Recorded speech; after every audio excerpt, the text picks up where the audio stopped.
underground? That's crazy. All right, yo, let me ask you that motherfucking. I know your relationship with B.I. Pac.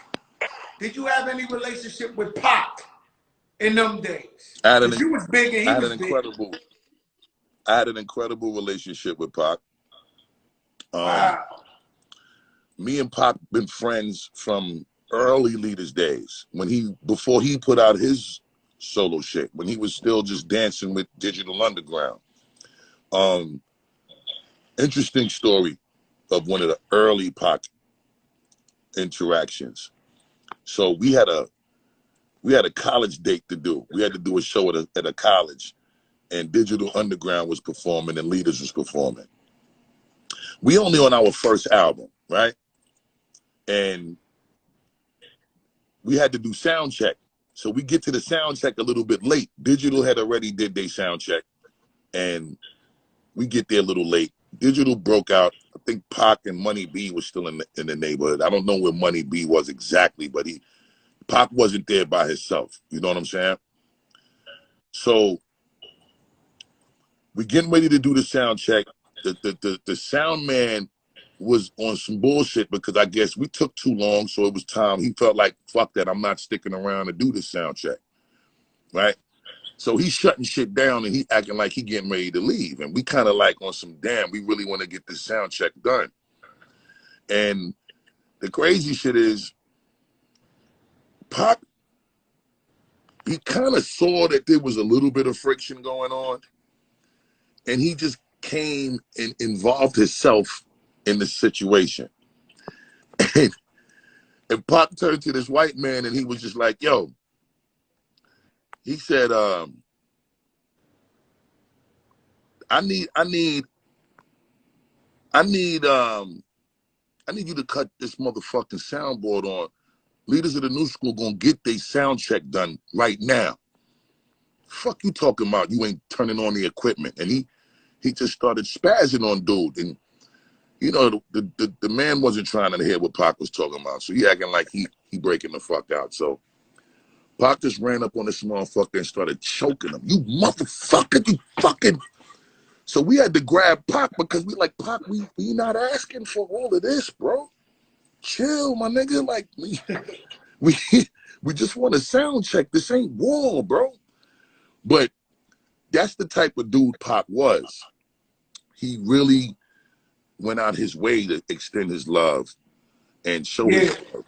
And every time I seen Tupac, he was in violence. Every single time I met him in my life, anytime I ever had an interaction with him, I seen him beating up the bootleggers on 125th. He walk in the club, he looking for somebody with the hammer. Yo, Joe, you seen such and such?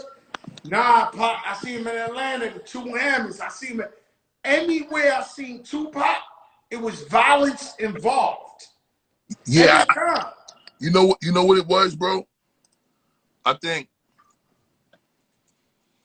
and you know, it's a little frustrating for me, but it's the truth. I think Pac just really felt,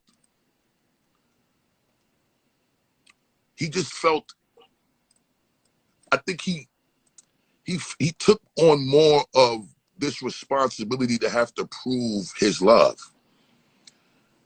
when he didn't really need to. And a lot of the times, the love that I guess he felt he needed to show people that he wanted in return, he was already getting it. You get what I'm saying? I don't know why he felt the need to go above and beyond to the point where he would get himself in trouble just to prove to somebody that he got real love for him, or he'll do something to somebody for the person he loved, because that's what ended up getting him killed. You know, the situation that happened in Vegas, you know, he went and got himself involved with something that ain't have nothing to do with him.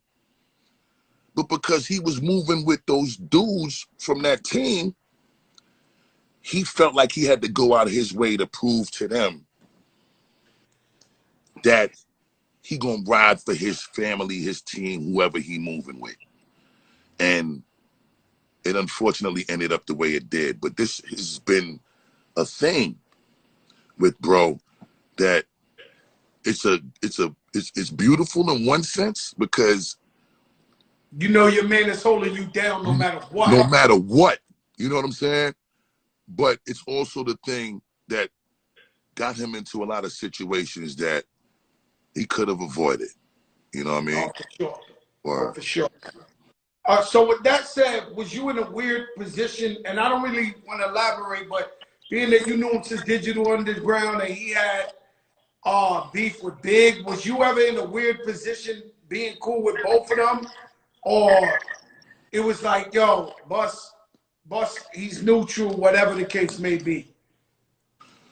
you know how we was raised, Crack. You know when you know and you're friends with two people that are conflicting, you're supposed to be the neutralizer. You're supposed to be the one to try to do whatever you can to squash it. You ain't supposed to pick no side. I'm not gonna lie, I was closer to Big, even though I knew Pac first, because I went to school with Big. I was in Big's home. I hug and kiss Big's mother. She hugs and kisses me. You know, C's and all of them. We grew together. You know, I knew Pac, but I haven't been in Pac's home. I don't know the late great beautiful Afeni Shakur, his mom. We didn't have the same interaction based on us not living in the same proximity and space. So, the circumstances is what created my relationship dynamic to be much stronger with Big and D-Rock and Kim and C's and the whole Junior Mafia. Biggie's moms, me and Diddy, that's one of my closest friends in the world. So, and we was all on this side. We was seeing each other, crossing paths. So it was really tough for me to be in the middle of that. I mean, it was also like when I saw Pac and Q-Tip had beef. Tribe. I never knew this. This is a Joker moment. This is a Joker moment. I never knew Pac and Q-Tip had beef. Yeah, Pac and Q-Tip had a very serious and a very intense beef. Like, thank you, Gonzalo. This is during the time when I'm shooting Higher Learning movie, right? We talking like 93, 92. And Source Awards, before they started to air on television, was at that same location at the Paramount Theater in Madison Square Garden. At least that's what it was called at the time, I believe. This is the same stage where Suge Knight tried to diss Puff at that Source Awards. So this particular Source Awards, I believe, was the one or two of them before that particular moment, right? So me, Tupac, Omar Epps, we were staying in the Oakwood Apartments, which is the fully furnished apartments in LA on Hollywood Boulevard in Fuller. I stayed there before. So you know what I'm talking about, right? So in this particular crib, it's like buildings full of fucking fully furnished apartments. Pac was in one floor, Omar Epps was in another floor. I'm on my floor. We bouncing back and forth to each other cribs the whole time we out there shooting movies. And Tupac, during this time frame, had to go to New York because he was performing at this particular Source Awards. So this is when we was all performing off of DAT tapes, Crack. So once the motherfucking engineer press play on your DAT tape, it ain't like you could stop that shit and pull No, you got to go. You got to go, right? So Tribe was doing their acceptance speech for Best Group of the Year. They had won the award for that year at the Source. And Tupac was supposed to be the next performance after their acceptance speech was complete and Pac got introduced, right? So somehow the production person, the stage production manager, wasn't paying attention to what was really happening.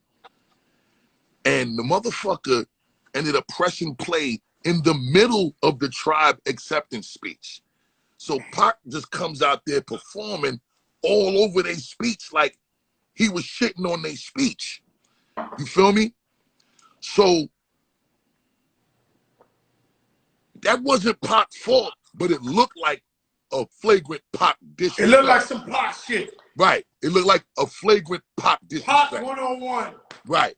So, you know, and at the time, because Pac, you know, had this little rep of being a little bit of a loose cannon, it looked like, all right, here he go again, right?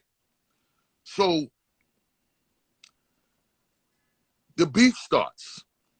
Pac comes off the stage, Tribe, they with Zulu Nation, and shit get crazy. So it ain't lead to no blows, but a pressure was very intense between Tribe and Pac at the time. And they ended up, fortunately, not going to blows, but they didn't walk away from that shit with the beef squashed. So it was going to lead to something if they crossed paths again and somebody didn't step in, intervene and mediate and try to put it to bed. Pac came back to the Oakwood Apartments. And you there? Yeah, and I'm there. And he know my relationship with Q-Tip. So he gave me the call and said, you got to come check me real quick. So I come in, I pull up on Pac. When I pull up on Pac, we ain't even talk about it right away. I get to his apartment and we in there chilling, and he actually got mad blood all over the place. And he had an MPC 60 beat machine in his apartment, and it was looping this Isley Brothers sample. And he had wrote about 3-4 songs to the same sample for different records, which was confusing to me because I never saw that. Like, I write one song to a beat, I'm not writing a different song to the same beat. Pac wrote 3 or 4 songs to this same sample, and we blowing tree, and you know, I ain't want to seem anxious to know what he was talking about, because you know, it's also the vibe. We hanging around, we blowing tree, we just vibing and chilling. So it almost was like he forgot to talk to me about what he called me to talk to him for, because he had got caught up in writing these songs. So I eventually said to him, you wanted to holler at me about something? And he go, oh yeah. So, you know, this is what happened with me and Q-Tip, and I know you and Q-Tip is like brothers, and it wasn't my fault. They press play on the DAC. I fucking hear my song. I go out there, I got to do what I'm doing. I didn't, you know, I'm focusing on the shit that I got to do. So I wasn't even really paying attention to the fact that they was doing their acceptance speech. And when they approached me on some shit, I didn't know what it was about. I need Q-Tip to know I wasn't on no bullshit. Like, I got unbelievable respect for Tip and Fife and Tribe. So could you get us on the phone? Because he ain't have Tip number. So I called Tip, and I talked to Tip about Pac getting on the, wanting to talk to him. Him and Pac spoke. And what's the dude that used to be on BET with the light brown eyes and shit? Donnie Simpson or something? Donnie Simpson, the Simpson. green-eyed guy. What?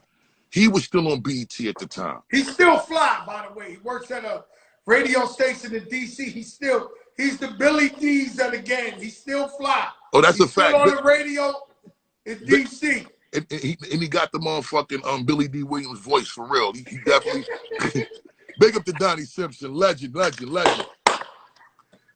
So Tip and Pac spoke. They actually squashed the shit, and they were now trying to strategize a way to get on BET and do a public truce.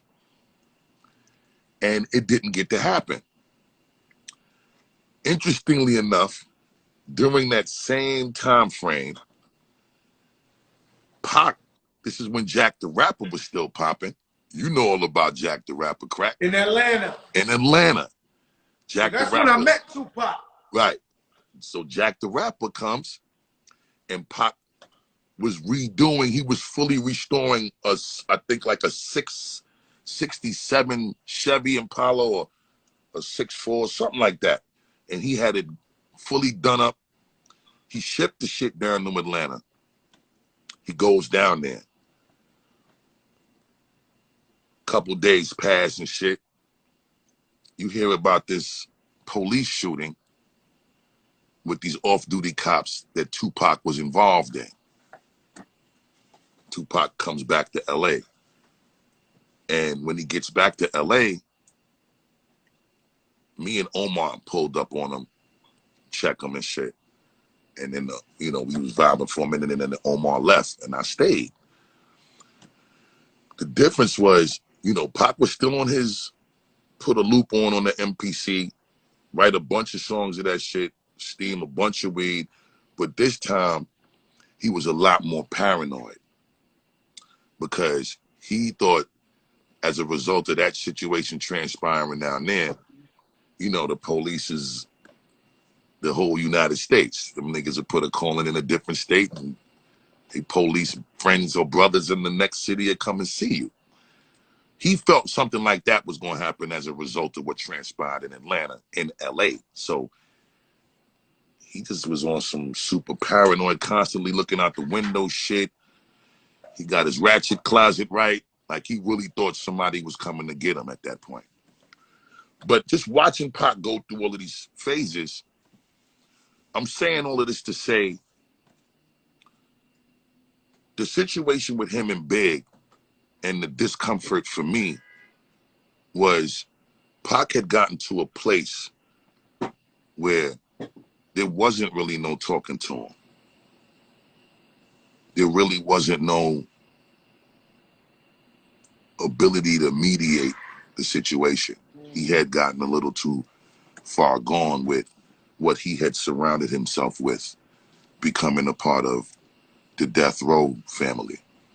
And, there was I know. When I first had beef with 50 Cent, couldn't nobody talk me off that mountain. Like, I was like, it was all smoke. I lost friends. If a friend of mine worked with him or anything, I was like on some beyond bullshit. You know what I'm saying? So I know